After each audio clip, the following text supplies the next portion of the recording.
Hello' guys, কেনে আছে আপোনালোক? নিশ্চয় ভালে আছে, ময়ো ভালে আছোঁ। আজি সন্ধিয়া আলহী আহিম বুলি ক'লে। সময়টো ইমানেই বেয়া আছিলে, ডিনাৰৰো টাইম হোৱা নাই আৰু এইফালে ইভিনিং নাস্তাৰো সময় পাৰ হৈ গৈছে।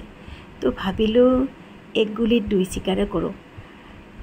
একেলগে আমাৰো ডিনাৰ হৈ যাব আৰু আলহীৰ বাবেও কিবা এটা বনোৱা যাওক। আহকচোন কি বনাওঁ আপোনালোকক দেখাওঁ এবাৰ। ধৰিব পাৰিছে চাগে মই কি বনাইছোঁ। এয়া আহক, মই এতিয়া ৰেচিপিটো আপোনালোকৰ লগত ধুনীয়াকৈ শ্বেয়াৰ কৰিম। হঠাতে কেতিয়াবা এনেকুৱা টাইমত আলহী আহে নহয়,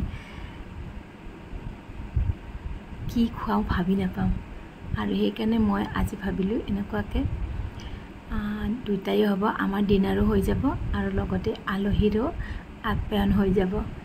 চ' ভাবিলোঁ এয়া চাওক, এতিয়া ৰেচিপিটো শ্বেয়াৰ কৰি আছোঁ মই। এয়া দেখিছে নহয়, আজি মই বনাবলৈ লৈছোঁ কি জানেনে? এয়া বুটৰ দাইল, যিটো চানা দাইল বুলিও কয় হিন্দীত। বুটৰ দাইলটো মই কিছু সময় যেতিয়াই ফোন কৰিছে তেতিয়াই তিয়াই থৈছিলোঁ, এঘণ্টামান হ'ল তিয়াই থ'ব।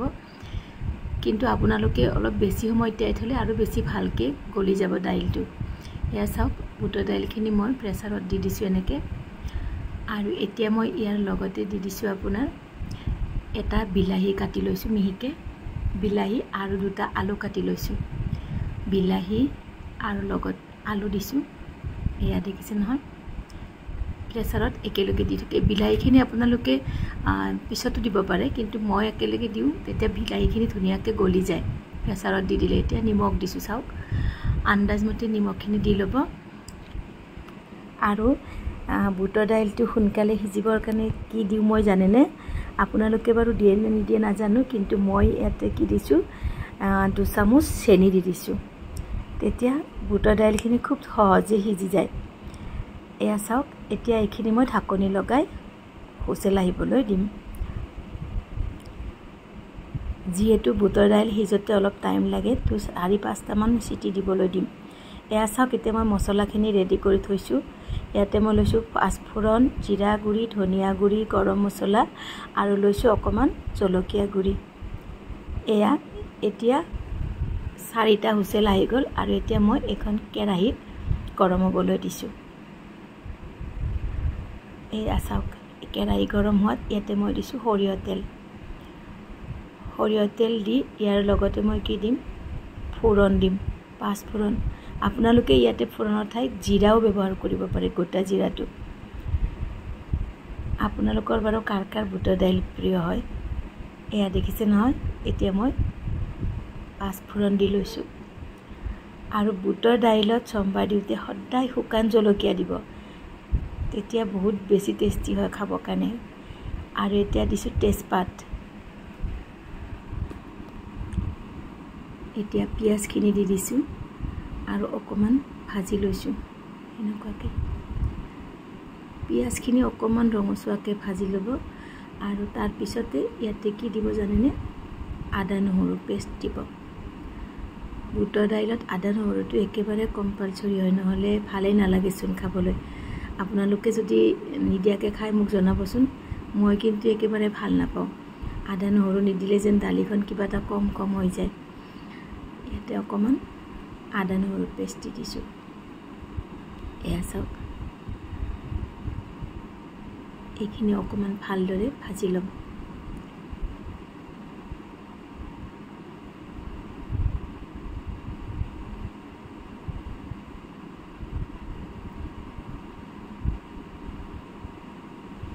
এয়া চাওক, মছলাখিনি ভজা হৈ গৈছে। এতিয়া ইয়াতে মই অকণমান হালধি গুড়ি দি দিছোঁ। পিঁয়াজখিনি ৰঙচুৱা হোৱাৰ পিছতে হালধি গুড়ি আৰু বাকী থকা এইবিলাক মছলা একেলগে দি দিছোঁ আৰু কিছু সময় এইখিনি ভাজি লৈছোঁ। দেখিছে নহয়, মছলাখিনি খুব ধুনীয়াকৈ ভাজি লৈছোঁ।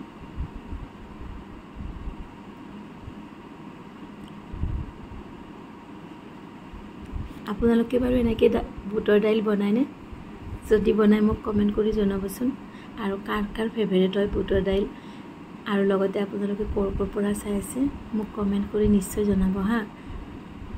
এয়া চাওক, এতিয়া ইয়াতে দাইলখিনি চম্ভাৰ মাৰি দিম। প্ৰথমতে অকণমান দি লৈছোঁ এতিয়া চাওক গোটেই দাইলখিনি ইয়াতে ধুনীয়াকৈ চম্ভাৰ মাৰি লৈছোঁ